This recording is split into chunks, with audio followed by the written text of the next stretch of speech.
Abomination clone is defeated. Well done, Avengers.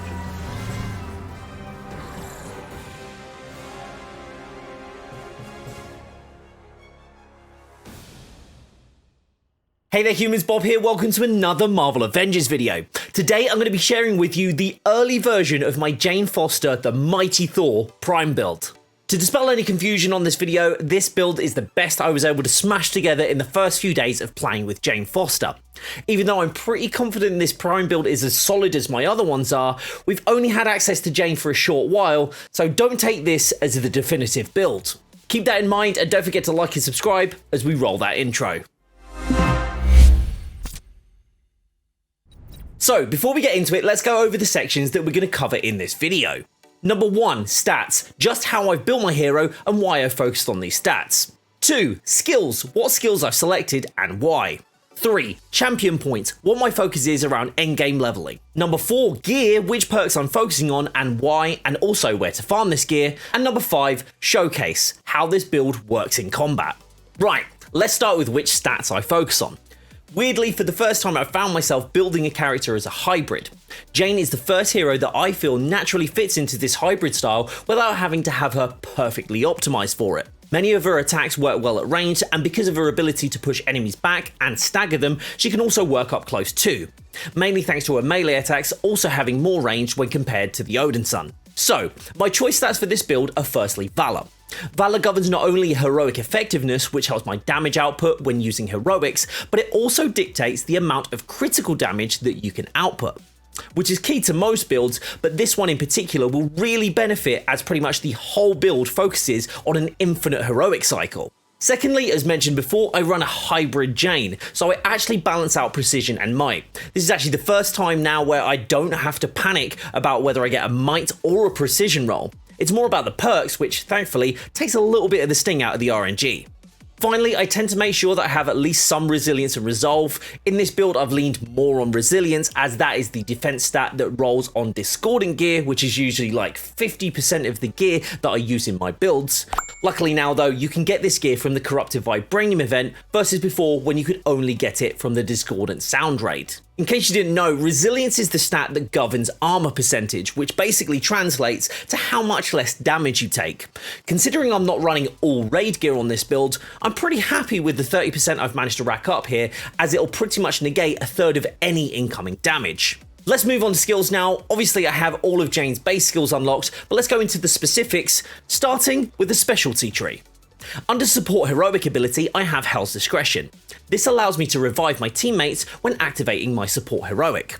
Whilst not typically a support character, Jane is actually very good at being one, as her revive has one of the largest revive radiuses in the game, even bigger than Kamala's, which is really helpful in the raid and the OLT. Next, under support, I use Asgard's Fortune, which has a 50% chance of dropping a heroic orb when Warrior's Fury is active. I've yet to test if this is just triggered when you use your own Jane's abilities, or if it can be triggered by other Thors too. Let me know in the comments if you've had a chance to test this out. But either way, the fact that you can very easily generate your own heroic orbs means that you can constantly keep your heroics up if you time them correctly. Now onto the Assault heroic specializations. First up, I use Daughter of Midgard to increase the damage that the Whirlwind applies, and also to add Cryo to enemies caught in the attack radius. This is especially useful when fighting bosses as it slows them down, but also when trying to take advantage of the battery effect as it applies it almost instantly. And second, I use the Rolling Thunder specialization. This skill refunds 5% of your heroic energy every time you take out an enemy, which basically means I can almost always have an assault heroic in my pocket, even if I've just used one. Alternatively, if you want pure damage, I can definitely recommend Overcharge Blast if you're used to keeping Warrior's Fury activated a lot. Finally, onto the ultimate specializations. For the first one, I use Raw Uru, as it can break enemy blocks, hit with more shock damage, which is especially useful if you're focusing on battery damage, which I do, but also staggers enemies too, which is super helpful when you're fighting in close quarters. And for the last specialization, I use Underjarn's Bites, which gives a 30% chance of dropping a heroic orb from an enemy if they are defeated by the all-weapon. This again just feeds into the heroic regen side of this build and makes it even easier to keep up your heroics at all times. Now, let's look at the mastery skill tree. First off, combat. In the first slot, I use increased impact, as the main melee attack that I use is signature attacks, and this skill means I have a better chance at staggering opponents, which again is super helpful when getting up close and personal. Next, I use unarmed damage, as it provides a 15% flat boost to unarmed attacks, which means I do an exceptional amount of damage when I throw Mjolnir at an enemy's feet and punch them while spamming All-Mother's Blessing. This also means that I'm doing both melee and ranged attacks at the same time. Keep that in mind, especially when looking at payloads on Jane, as essentially you could apply two different sets of payloads at the same time. The third mastery I use in the combat tree is Heroic Mastery Takedown. If it wasn't obvious already, this build focuses on heroic orb generation, so this is the one I go for. Onto the range section of masteries now, and in the first column I use Second Pin. I honestly haven't seen this do much of anything in a real combat scenario, but it sounds better than the other two in this column, so that's pretty much my only reason for having it. For the second range mastery, I've used High Velocity, which increases the hammer throw and recoil speed by 15%, making Jane's already faster hammer throw even faster. This is super useful when trying to spam throw against a tough enemy. And for the third skill, I've gone for range damage to have Jane's in-flight beam attack hit just that little bit harder, which helps when dispatching drones and turrets. Onto the intrinsic masteries now, and the first one I use is Ionic Bolts. This helps deal more shock damage when defeating enemies in melee ranged and using All-Mother's Blessing. This works particularly well when the enemy has a positive effect like Vibranium already applied. For the second mastery here, I use Surging Force, which essentially just recharges your All-Mother's Blessing faster, meaning you'll be able to use your lightning quicker after depleting the meter. The final mastery in this section I use is Speed Burst, for pretty much no other reason that I'm lazy and I want to move faster through some missions. Moving on to the final mastery tree now, Intrinsic Overcharge, and I've opted for God Tempest in this column, simply because I like my builds to work longer with a minimal amount of extra input. The few extra seconds mean I have a longer to focus on damage output rather than trying to proc the overcharge again. In the second column here, I use Tempest Recharge. This is incredibly useful in this build as it's focused on heroic regen, but leaves little to be desired in terms of intrinsic regen. This skill goes a long way to closing that gap in the build, as it will return a full bar of intrinsic to you just in time for when the overcharge buff kicks in. And for the final skill selection, I've gone with Goddess Fist, as the extra 15% increase in damage whilst God Tempest is active means that when I do the attack that I described earlier of throwing Mjolnir at enemies' feet and also spamming All-Mother's Blessing, my unarmed attacks get a boost, and because God Tempest is active, I also get it for the lightning spam. Right, now we've gone over skill choices, let's talk about champion skill focuses. I tend to focus on similar skills with all heroes with a little variance, but when the champion system launched, we didn't really know what was the best thing to focus on. But one thing we noticed is that the whole combat boost section basically adds nothing to your character.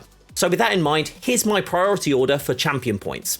Quick note though, I wouldn't suggest going all the way to the 5th unlocks until you spread your points across the other skills, as 16 champion points aren't that easy to come across outside of XP boost events. By the way, if you want to see the quickest way to level your champion points, don't forget to check out my fast XP leveling video, links in the description down below. Right, onto the list. Number 1, critical damage. This is going to give you a 5% boost on each unlock that increases crit damage, which this build heavily focuses on, so a major priority on this. Number 2, critical chance. Crit damage is pointless without a chance to actually do a critical hit. Each step in this tree will give you a flat 1% boost to your crit chance, which is actually really good. Number 3, heroic recharge. With a 2.5% boost to recharge per unlock, this will help you to regain your heroics incredibly quickly in general. But with this build, it'll help you to almost have infinite heroics.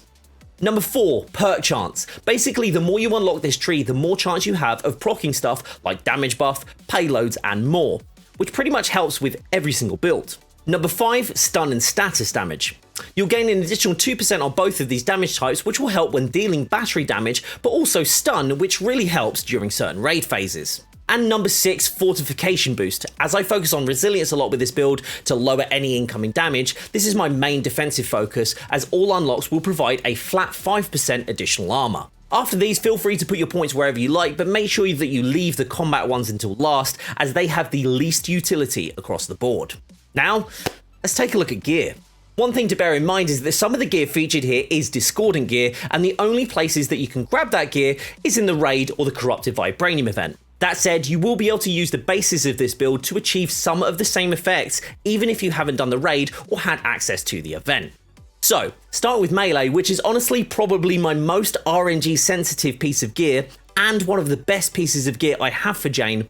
I'm using faultless vibranium payload van braces, which as indicated in the name, has a 37% chance to apply a full stack of vibranium status on your enemies when hitting them with a melee critical attack. This is incredibly powerful, as with Jane's signature attack, you can hit a lot of hits in a small amount of time, which increases your chances of applying a positive status, whilst you can also charge these attacks with shock by holding down the intrinsic button, which basically means I can apply the vibranium payload, the vibranium status that is also in the second slot on this gear, and shock damage to achieve the battery effect in a ridiculously short amount of time. As well as this piece even dropped with a flat booster crit chance for signature attacks, which gives you more chance to proc those payloads and hit for more damage. Couple that with the proficiency and might that it rolled with, this is almost a perfect piece. Ultimately, I'd like to have had Valor to be the third stat, but I needed some resilience in the build either way. Ultimately, you're looking for the faultless vibranium payload and any status on signature attacks to make this work. Good thing is that you can get this gear from any vibranium node in the game. It's just down to RNG. I recommend Here Comes the Pain in Wakanda to farm this piece, especially the corrupted vibranium version that appears during the event. Onto my range piece now. This is a discordant piece of gear, so you'll only be able to obtain it from the raid or the corrupted vibranium event, but this one should be easy enough to roll by comparison of the first slot. The first perk is great, as you can spread the vibranium status when hitting enemies with vibranium damage when they are already affected by a sonic status. I don't have Sonic in this build, but if you find a melee piece with Sonic signature attacks, your build would likely surpass mine for this reason. The second perk here is a great one, as you'll be able to use power attacks to apply vibranium very quickly to enemies. As well as this, you'll be able to charge your power attacks with All Mother's Blessing that applies shock damage. You may even be able to do single attacks that inflict battery damage, which is massively powerful. Finally, on this piece, I have a faultless buff, which gives me a 20% chance to grab a damage buff when I hit enemies with melee crits, which this build does very, very well. This just increases my damage output even further, which is pretty awesome. The fact that raid gear drops with stats so high means this precision, valor, and resilience roll really helps to balance out my range damage, as most of my other gear focuses on melee. Onto the defensive piece now, and this is basically the worst piece of kit I have in this entire build. In fact, the only reason I have it is for the stats, as discordant gear drops with offensive stats instead of defensive ones. If I manage to find a better piece of gear, I'll update it in the description down below. Onto the heroic slot now, and we see the return of what I think is the Odin Son's best in slot, the Wreath of Yggdrasil.